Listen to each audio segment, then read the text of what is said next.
অনেকে নিজের অবস্থান নিয়ে সুখী না, এরকম আছে না নাই? আল্লাহ আমার এটা দিল না রে, ওইটা দিল না রে, পাইলাম না রে, কিচ্ছু হয় না, কি করব জীবনে, হতাশ। আসলে আছে কিন্তু অনেক, কিন্তু শুকরিয়া নাই, ডাকাত, ঠিক কিনা? নিজের অবস্থান নিয়ে সুখী না, কিন্তু অনেক লোক আছে তারা আপনার অবস্থানে পৌঁছতে চায়।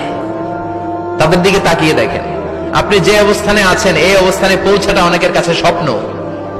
তারা প্রতিনিয়ত সংগ্রাম আর স্ট্রাগল করে যাচ্ছে আপনার অবস্থানে পৌঁছতে, আর আপনি এটা নিয়ে সন্তুষ্ট না। শেখ সাদির নাম শুনেছেন? বালাগাল উলা কাশাফাত দুজা, এই কবিতাটা রচয়িতা ইরানের বিখ্যাত এক কবি। উনি একবার আর্থিক সমস্যার মধ্যে দিয়ে সময় কাটাচ্ছেন, টাকা নাই, পয়সা নাই, পায়ে দেওয়ার মতো জুতা নাই।